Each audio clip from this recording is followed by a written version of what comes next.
After this, before I go, can you make me some coffee Yes. with milk? Yes. Got it. Thank you. All right. All right. So this will be test number 4.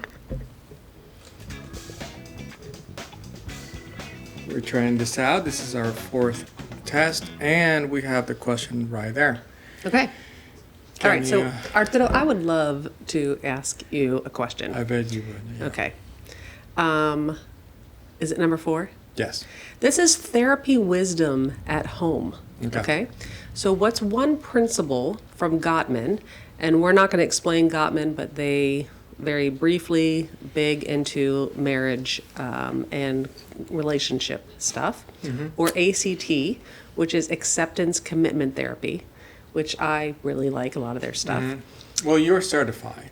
Level Yeah. 1, I cannot remember how many levels there are, but I know you're certified. You know what? I don't even know. So I'm sure I've got it all down now. Yes, you do. Yes. Okay. So therapy wisdom at home. What's one principle from Gottman or ACT that we actually use in our own marriage on a regular basis? Okay. Well, I will say, I'll speak for myself. Please do. I'm much more familiar with Gottman Yes. than ACT. One of the 4 horsemen of the relationship apocalypse, you know, they are criticism, contempt, defensiveness, and stonewalling. There's one in which, unfortunately, I am a professional at. No, you're not. Yes, there you go. Yeah. Why would you say that? Yeah, exactly. Why do you think that? Yeah. I don't know why I'm so defensive. It's one of my many, I don't know what the plural will be of Achilles' heel. Achilles, is that how you say it? Achilles heel. Achilles, yeah. I think that there are different flavors of defensiveness, and you have a really good flavor of defensiveness that What do you mean by initially that? I wouldn't have said was defensive as Right. much as you would get all factual. Ah, So it would be almost like a debate. yeah. And I remember Why do I in the do that? beginning, oh no, you need to get counseling. So I remember in the beginning, I would feel something or want to share something, and then at the end, I remember being so wound up and being like, "Fine, I'm sorry, it's all me." Like, totally get dramatic I and blow it won. up. Yeah, you won. You won.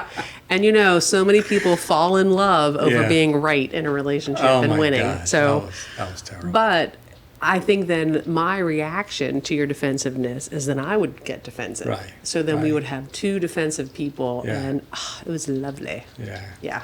Is it helpful if I say, I think you might be defensive? I don't know why it's not. Yeah, yeah. It's not, because even though it does stop me on my tracks, it doesn't lead Yeah. to self-awareness. Yeah. I have to go through anger first to get to self-awareness. Yeah. Yeah. Yeah.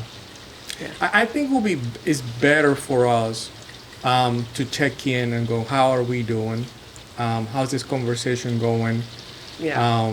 Do we need to take a pause? I think that's more. What even though helps. I know it's not very natural, Yeah. but it's better than, because it comes across as an accusation. I Yeah. think you're being defensive, Yeah. or I feel you're being defensive, even though it may be legitimate. Most of the time, it lands as an accusation. Well, I think we've done better at learning when and if we should even start conversations. Right. Of knowing that there are some times where it's not even good to go there. Right. Like, is this a good time? Is this an okay time to talk? Can we talk about this? And I think it preps your mind for going, okay, I'm Right. settling into something different than if it's sprung on you. Yeah, agreed. Then, yeah, this way then when you know, you can be gentle. All right, now you get to answer this question. The question Okay, is so- again. Oh, sorry, go ahead. No, go ahead. Well, I was going to say, I already know the question, so I was going to say, instead Oh. of talking about Gottman, I was just to like spice it up and do something different. Did you like that? I love it.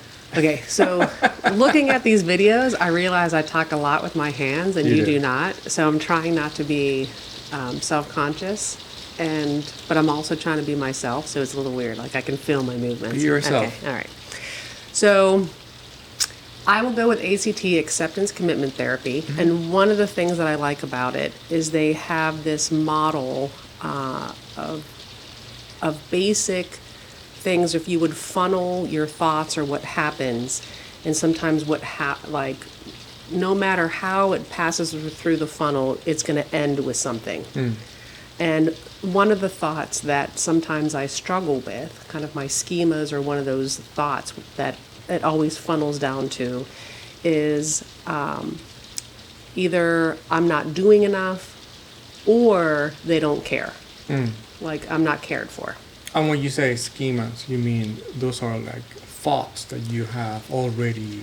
Yeah, so without baked even trying, my mind already perceives it or filters it that way. Right. So recognizing it and then going, oh, that's where my mind goes. Automatically. Automatically. But then for ACT, I have to accept that, and then I commit to something else. So then that's where I can accept that's just where my mind goes, but I don't have to stay there. But instead of going back in the same filter, I commit to pivoting and having a new filter. And so my new filter then, it's kind of going, before I even know what I want to put in that filter, I have to have an understanding of what I want to come out of that filter. Okay. And so for me, then it's believing that I'm loved, cared for, that I'm enough, that I matter. And then how I filter that is, one, recognizing that I need to believe that for myself and how God views me. Because if I'm trying to only do that with what I receive from you, I'm dead in the water. Because even though I know that you care for me, there are times where I don't feel that, and it doesn't happen. Let me ask a follow-up question. Does it make a difference knowing where I may be coming from, my intentions? Does that make a difference in your processing, or is it your schema, accepting your schema, committing to pivot based on what you know, based on what you believe you are as a daughter of God? Is it exclusively on your end, or does my intention also play a part in your mechanics? It does play a part, but I have to accept my own thing. And then when I commit and pivot into a new way of thinking, that's part of what filters in. So part of the filter that helps me get to the end result is giving you the benefit of the doubt, knowing that you have intentions, good intentions for me. Because if I thought that you had bad intentions, then it's going to flip me to the other side. Yeah, I can see that. So, so I put it in my head. He has good intentions. This isn't personal. He's not trying to ... It's just a lot of life and stuff going on, and you and I think and process very differently. Right. So if I try to have my way of thinking and processing and put that on you, I'm going to come out underneath the first funnel, which is he doesn't care, or I'm not special, or I'm not worthy of caring, or I'm not good enough. So that's when it helps. Sorry. It's like thundering and pouring. Yeah. South Florida. So does that make sense? It makes perfect sense. So that's what helps me with that. Got it. Okay. Well, I think we answered the question. You went the ACT route. I went the Gottman route with defensiveness. Yeah. Perfect. Okay. And again, I appreciate you. I appreciate you too. Thank you. All right. Well, this was the question number 4, and we have one more to go. And the invite's always open to make out. Yes. Okay. Later. Ooh, take you up on that.